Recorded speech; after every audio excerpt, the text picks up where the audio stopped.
We got Joe Rogan, we got Ari, and now we got Chuck Liddell. The Iceman. The Iceman.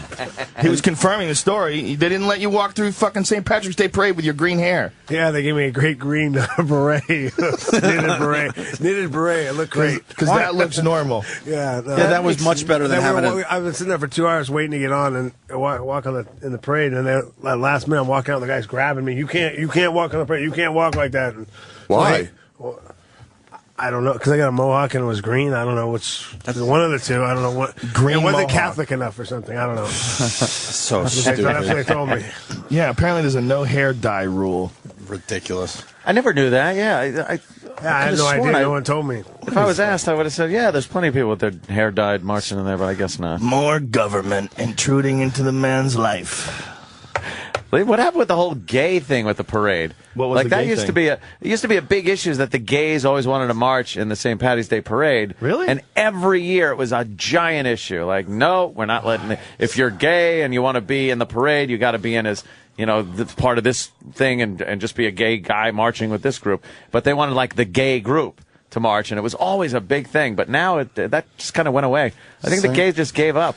Just gave up on it. They realize how ridiculous it is. Yeah. You go in as a gay contingency. Yeah, the whole point is St. Patrick's Day. It's not whether or not you fuck guys. Yeah, it didn't make any sense, so I guess they gave up. Fuck them. It's also St. Patrick. The church just doesn't want you.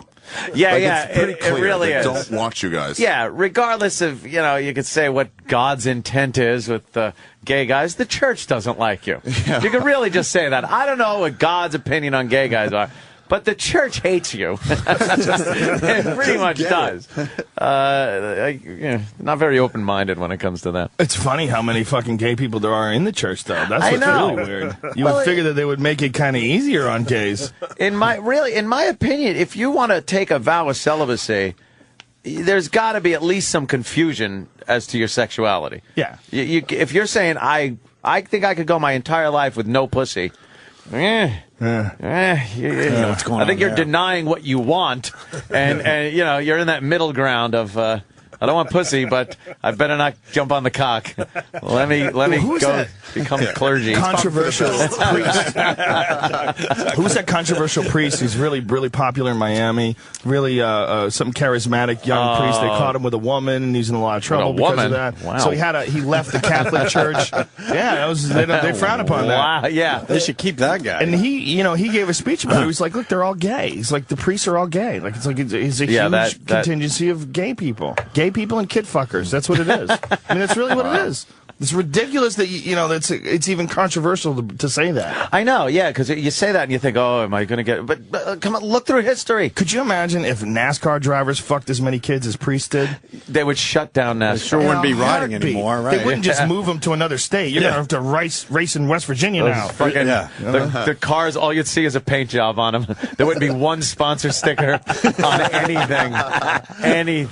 It's amazing, though, isn't it? Yeah, that is. Just a bunch of pink cars going around in circles. They can just keep doing it. Wow, look at that. They got a Geiger counter on some kid's head in Japan. They had some kid at the airport, and there's a guy with a big glove with that on. shower head thing they've been fucking just scanning people with? They scanned his little head. His little head. To see if he's radioactive. Well, they're saying they can't really tell if you've ingested anything radioactive by putting that fucking detector by your head and by your body. They can tell if you've been in a radioactive surroundings, but they can't tell how much you've ingested, how long you've been in the area. I was talking before, Shep Smith, Shep Smith on Fox News. He's going to glow in the dark. The guy has been there since it happened. He's constantly right near the reactor. Wow. Even Anderson Cooper isn't going to Japan. No. No, he was there. Was he? Well, but he goes everywhere dangerous. He was there. No, they had a video. I think he came back, though. They had a video of him going, "Should I leave? Yeah. Should I get out of here? Should I get out of here?" Because new info was coming in, and he just broke character. Like, should I be here? What happened to that chick in Egypt that got beat up and sexually assaulted?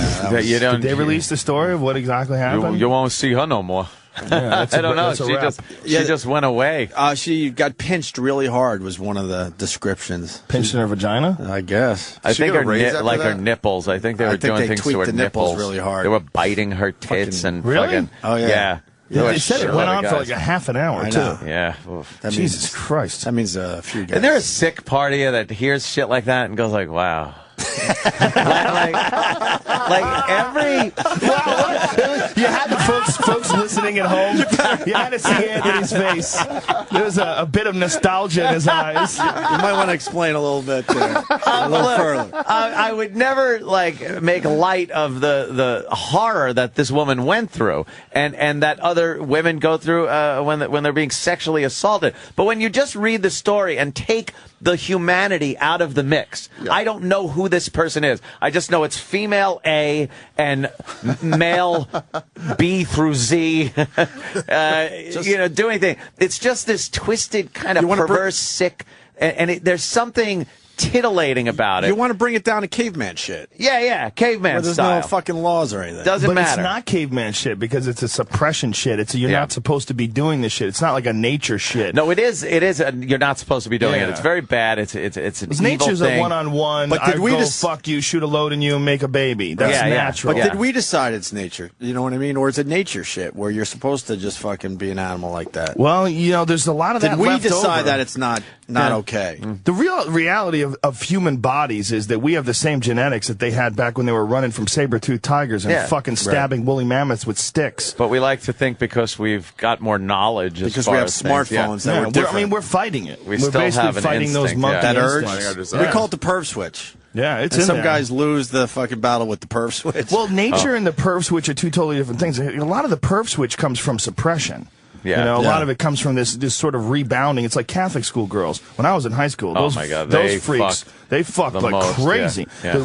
The craziest chick I ever dated was when I was in high school. It was a Catholic school girl. This chick fucked everybody who asked. Anybody who tried to fuck her got to fuck her. If you dragged a dick on the ground across her, it would be like a kitten with a ball of yarn. She would just dive on it. She was a fucking whore. By the time we were like 20, she'd already had 3 abortions. Wow. Oh, this bitch fucked everybody. Catholic girl, huh? And she couldn't help it. She couldn't help herself. She had a look in her eyes like she was hypnotized. It was, and it was the suppression of. She fucked her. I was dating her, and she fucked one of my friends. I came home. It was like 4 o'clock in the morning. They were parked in front of my house, and my buddy was fingering her in the car. And I slammed my hand on the hood of the car. I go, "What the fuck?" And then I got in my car and I drove off. Fingered her in the front seat. This bitch was crazy, and it was all Catholic school. Just fucking wonked her head. Her whole family was everything. Every time if somebody sneezed, there's fucking everybody made the crucifix sign. Yeah. A car honked its horn. Oh, Jesus. Everybody was... I knew a family like that, and it was a lot of girls, sisters, and all raised like strict Catholic family, where when we wanted to go to the movies, we couldn't just pull up to the house. We had to come in the house. We couldn't pick the girl up just by beeping the horn and stuff. Had to come into the house. It's the mother and father there. Yeah. And then they asked what movie were we seeing, and they would look in the Catholic Digest to see if the movie was rated by the Catholic Digest, and some of them were rated condemned. Like the movie's fucking condemned. Like the Exorcist or something? Yeah, something like that would be just condemned. So we'd have to say we were going to see a movie that was rated within, the parameters that they wanted. Yeah. And the fucked up thing is we never went to the movies.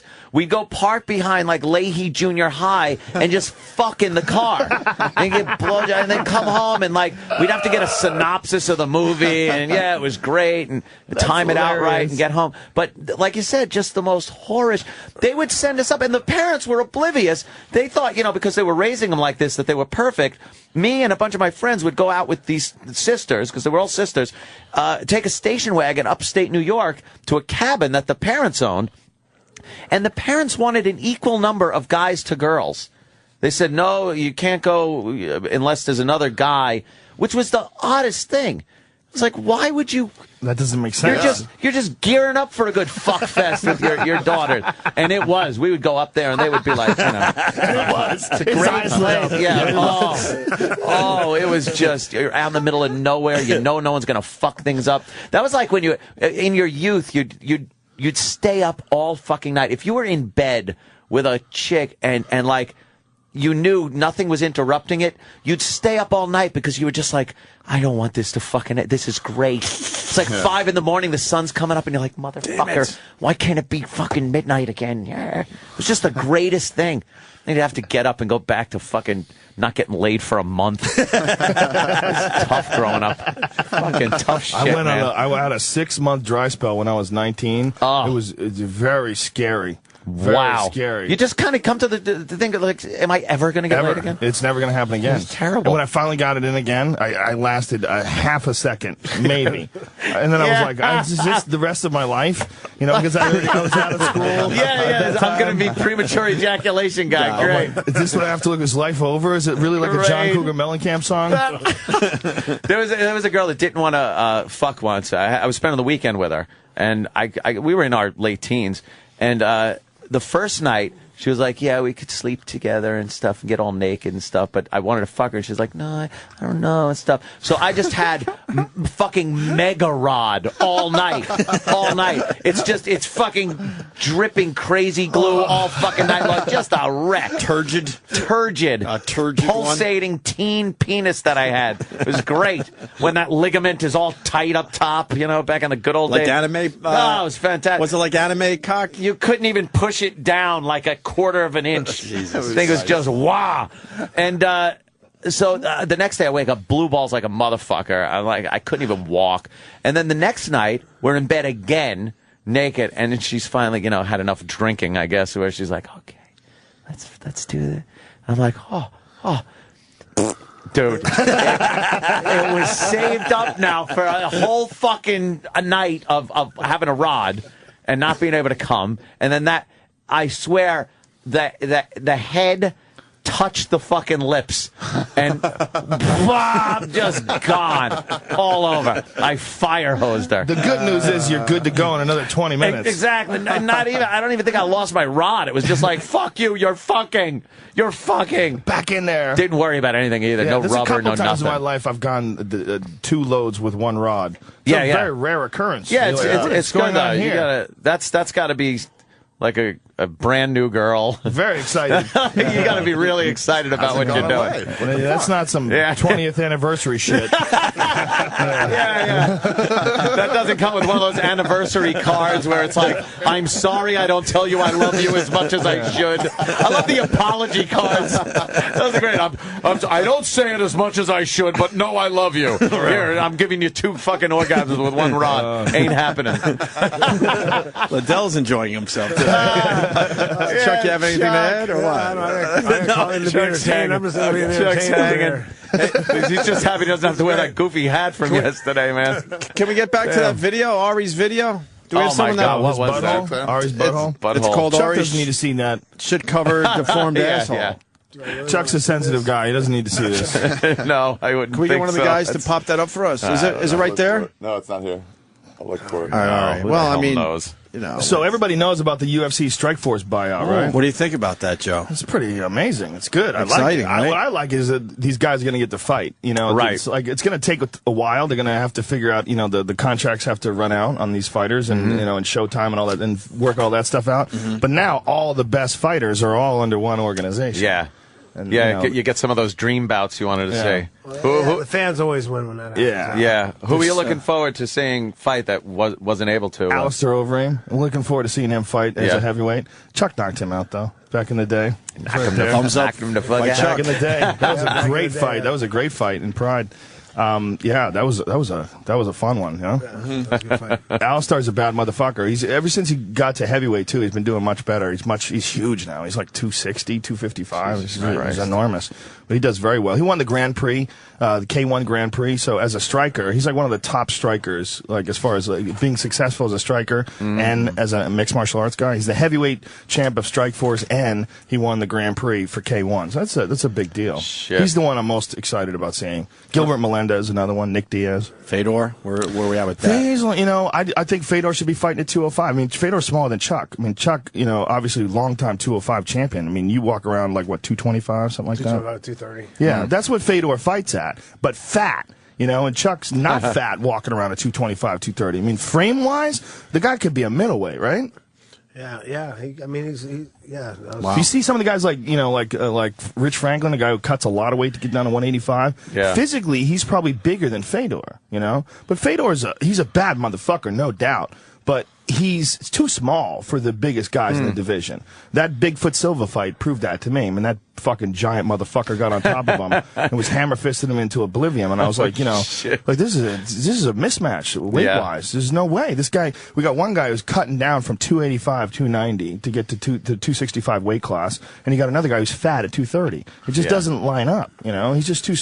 After a while, I mean, in the old days, you could pull that off. But when it gets to a certain point, the competition gets fierce, you have to be as big as you can for your division. You have to be, you know, as in shape as possible.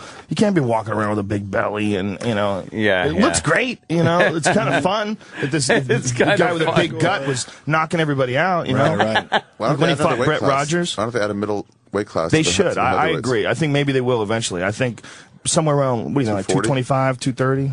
Think that's a good idea? Yeah, I'm not sure. So they could do that. They do that in there's some guys that are, you know, there's you see like stand next to a guy like Brock, you know, and you see Brock next to Fedor. That's a different weight class. Sure. There's just a different weight class. No question. But then a guy like Cain Velasquez is only about 240, and you know, and he beat the shit out of Brock. Yeah, so nice guy, by the way. Yeah, that guy. We liked Cain. He's a motherfucker. He's a motherfucker. Really nice in person. That guy. They were talking about that guy for years before he broke out onto the scene. He's got like creepy conditioning for heavyweight. Yeah, it doesn't even make sense. Just doesn't get tired. He outworks like middleweights, lightweights. I mean, he's like the most conditioned guy in the gym apparently. So he can he's a lot of stamina. He could. Yeah, you know, it's funny. His trainer. They said this after the Ben Rothwell fight. He fought Ben Rothwell, and Rothwell was upset that they stopped the fight. He was just getting the fuck beat out of him. I mean, Cain Velasquez is just all over him. And then Javier Mendez says, well, they were probably thinking that the storm was going to end eventually, but the storm never ends with Cain. Jeez. Just the fucking thought of the storm never ends. You never want to hear that. Never stops fucking punching you and kicking you until you're beating the fuck out of your head. It doesn't get tired. I've never seen a heavavyweight that has that kind of conditioning. Wow. What about UFC 128? What do you like? We talked to Jones on the phone. He was a cool guy. He's it's very interesting. He's got more hype behind him, I think, than anybody I've ever seen in the history of the division. Like young contenders coming up, you know, with a limited amount of fights. I mean, when Chuck was a contender before, you know, Chuck was the uncrowned champion before. I mean, everybody always, you know, although people behind the scenes knew that he was going to beat Tito when he fought him. You know, it was always known that eventually one day they're going to have to get him together. So it was like Chuck had so much experience before he got there, but John Jones has only been doing MMA for 3 years. Wow. That's the ridiculous nothing, right? thing. Huh. I mean, he's just gone from the first fight with Andre Guzmão all the way through to the last fight with Ryan Bader and never been in a tiny bit of trouble. Well, they learned on the shoulder, you guys, who had to pretty much learn on your own what the best thing to do, best training, you know, best mixture of martial arts. It was creative back in the day. So and it was trial and error kind of a thing, you know? You realize you can't just go in there knowing one thing because this guy's going to come in and fucking put you on the mat and kill you. But now I guess these guys are getting better in a shorter period of time, which will give them, I guess, longer careers. Well, they see right away when you enter into the sport right now, you see full, complete mixed martial artists, and those are the guys that people are imitating. Like, and kids from now, like there's this commercial with these kids that train at the Tap Out gym. These kids are like 7, 8 years old. Yeah. You ever seen that commercial? I've seen that shit. These motherfuckers. That's fucked up, man. Hitting flying arm bars and high kicking each other, and they're little kids. You know? They're learning MMA from the beginning. You know? 7, 8 years old. Can you imagine? Jesus. I was there for Chuck's debut. What Chuck was different. The difference between Chuck and all the other guys before him is that all the other wrestlers were trying to take the fight to the ground, and they would get on top of you and pound on you. But what Chuck did was make guys stand up. That was like the first time that anybody ever done that. I always said, when I came in, when you came in, there's 3 different elements you had to learn. And most people came in with one and learned the other 2. I came in with 2 and had to learn one. I had to learn jiu-jitsu. So, I mean, I had that advantage in the beginning. And I was able to keep guys they were wrestlers striking with me. They weren't comfortable. And plus, it puts them somewhere where they're uncomfortable because they're not used to striking. They're not used to being and it frustrates them that they can't take me down. I was there for Chuck's debut, and the funny thing was they found out that Chuck was a wrestler right before he go out. Like, tell him, John Peretti. Yeah, John Peretti comes up to me. I found out I was a wrestler before I go out. He's like, if you want to come back, you need to keep this on your feet. So I'm fighting a boxer. I'm like, okay, I'll try. Yeah, they used to make guys do things. They used to make guys stand like this. This was famous for the Elite XC, that company that went under that was banking on Kimbo Slice and all that. Oh, right, yeah. They used to have a ground clock where if you were on the ground for like 30 seconds, a little alarm would go off and they would stand you back up. They made you stand up? Yeah, it was famous. Gary Shaw would tell people backstage, they reported on it. They would tell him, keep this fight standing, we want to see a good knockout. I remember a lot of times I saw when Chuck would fight, which always perplexed me. You'd get a guy, he'd be on his back, and you'd be smashing him in the face, and I'd be like, this guy's done. And then you'd back off and let the guy get up. And I'm like, why are you letting him get it? You fucking have him. I've been on top you want to play with him a little I'm trying bit. to put him away, and I have him hurt. I figure out he's not quitting right now, and I just step back because I figure I can hurt him better standing up. Jesus. Can you imagine? All right. It's a calculated maneuver. I guess so, because I was always like, oh, he's pounding him. This guy's just got him. He's fighting enough so they're not going to stop it. All right, get back up because I've got him hurt. I don't want to let him rest down there. You're probably thinking about the Jeremy Horn fight.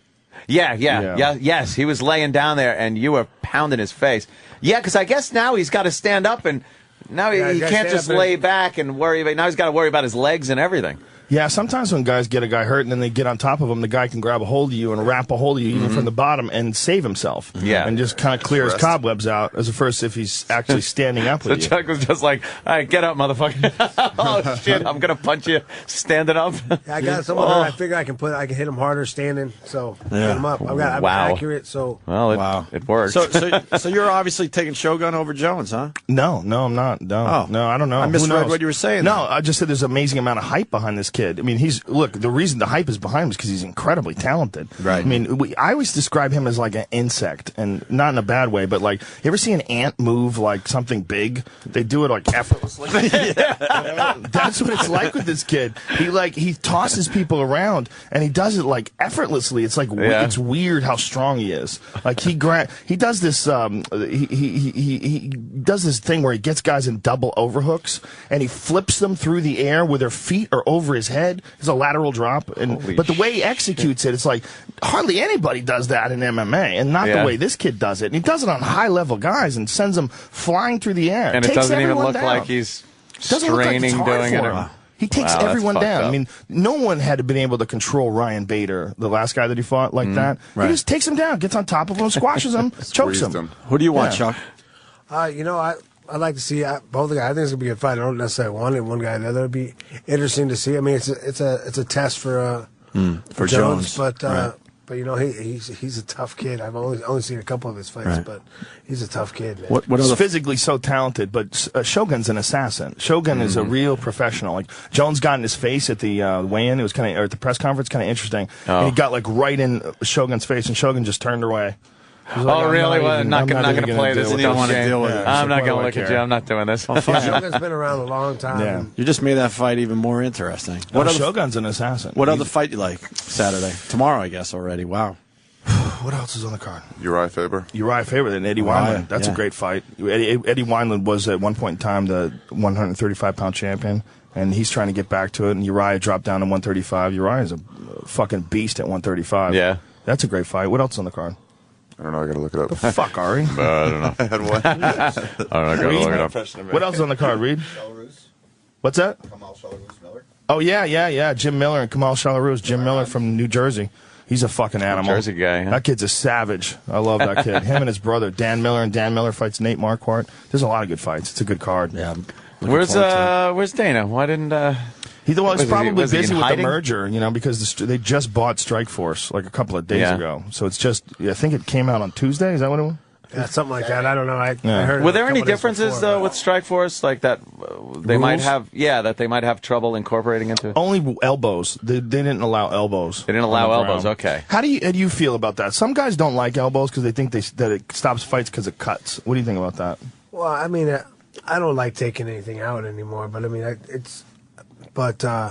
I thought when they took knees to the head on the ground out, I think if you're going to take one out over, I think they should have left that in and took elbows. Take elbows out. The knee to the head. A knee to the head. That one, I remember seeing those and just going, well, you know, but it was great to watch. It used to keep people from shooting. They land a few of those the first shot, and the second, I don't know if I want to shoot again. Did I hear that right? Chuck is bummed that they took the knee to the head out. Yeah, well, you don't know. Chuck fought old school Valley Tudo. I know. No gloves. He fought Pele in Brazil in one of those old school Valley Tudo tournaments where they fought in a ring, and the bottom rung of the ropes was a net so that you couldn't slide out under. So Pele is stuffed into the corner in the net, and Chuck is just smashing him through the net. It's one of the most brutal fights ever. I got to see that. Is it online still? Oh, yeah. All right, good. I got to check that out. Chuck Liddell versus Pele. One 30-minute round. Yeah. Really? Wow. 30-minute round. Wow. Bare knuckle. Wow. That's just like, that's soccer kicks, everything. That's Fight Club shit. Oh, yeah, it is. And it's in Brazil. Yeah. You know. No one's stopping that. His manager was the referee, by the way. I walked in, I walked out. Oh, no. Come on. What is that? Fucking WWE? What the fuck is this? Some WWE shit. Yeah. You're right. You want to hear some spooky shit about Brazil? Brazil has a very high rate of infestation of a toxin or a parasite called toxoplasma.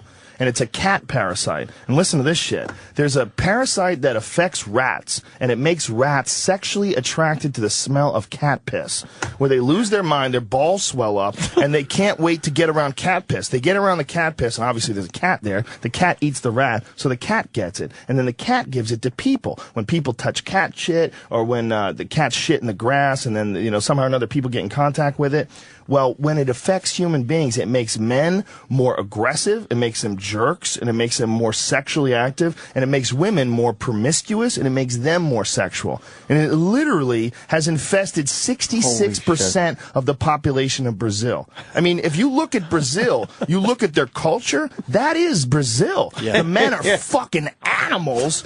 They're crazy. And the women, they all have big asses, and they're all sexual and promiscuous. Half naked, walking around. It's the fucking culture of Brazil is shaped by a parasite. Based on fucking rats and cat shit. It's crazy. Not only that, but they're also making a direct correlation between successful soccer teams and higher rates of infestation of toxoplasma, because it makes the men more reckless, and Can they test for this? More aggressive? Yes, they can. So they know for sure that people have this. A lot of people have it. 66% of the population in Brazil. 50 million Americans are infested by it. Especially places, rural areas where there are a lot of wild cats. Yeah. Hey, oh man, I never heard that. Pretty fucking nuts, man. But when you look at Brazil, you go, why is this one country so wild and crazy? Yeah. It's a fucking worm in your brain. There's the explanation. Literally.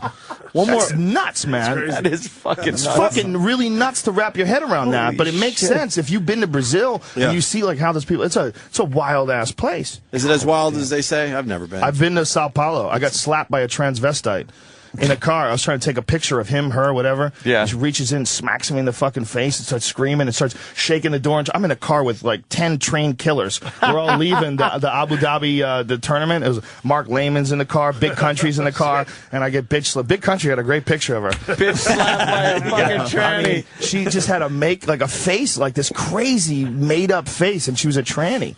Like, they're fucking nuts sexually. I'm sure the guys let you alone after that, right?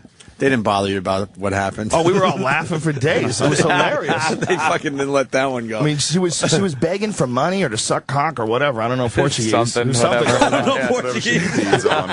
She wanted some form of attention. Something to do with the cock. Yeah. Hey, one more UFC question I wanted to ask Dana, but we don't have him today. New York, what the fuck? New York's a mess, man. It should have been done already. Yeah, well, it's political. I don't know what it is, but everybody knows. Is it the boxing thing? Is it way too strong? I don't know. It's a good question. I don't know the root of it all. I don't know. Well, the people that are making that decision, of course, trying to get UFC in New York, would they go to Jersey to check out how it's run and how it's handled? I don't know.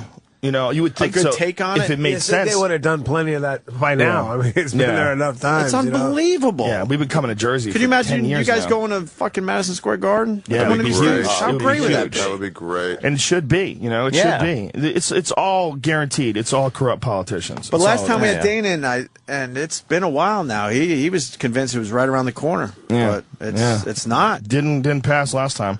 You know, I don't know. I don't know how all this stuff What's works. left? New York and what else? There's a few other states. As far as the They were biggies. talking about there was 3 big ones. Was it Connecticut and? We did Connecticut in the casinos, but that's an Indian casino. Oh, right. Okay. It's different. Yeah. You know? Yeah. Right. Don't have to pay attention to white man They law. listed them off yesterday. I don't know. But New York, it's ridiculous. You got Boston, the fact that you have right? boxing. You got Boston. Yeah, boxing's here. It's like The fact that there's boxing is legal, but MMA is illegal. That's just ignorant. We They say don't that every understand. time when you get into the UFC a little bit. It's tough to watch boxing. I'm sorry. Yeah. It really is. It is. Although, you know, I do still enjoy a good boxing match because, you know, it's like I like a good jiu-jitsu match. You know, I like watching a good wrestling match, you know, but there's the big picture of MMA where it's all together is more exciting than anything. Yeah. That's the Hard to big argue ball that. of wax. Hard to argue that. But, you know, like I watched the Miguel Cotto, Ricardo Mayorga fight last weekend. It was a good fight. It was interesting. It was good boxing. Yeah, match. but like Opie says, I find it hard to even tune into boxing anymore. It's because you know what, you really don't know what you're going to get. Yeah. Sometimes you can get the most boring fucking fight. It's a lot of What do you think happened to boxing? Stop clinching, you motherfuckers. Too many Hit belts? each other.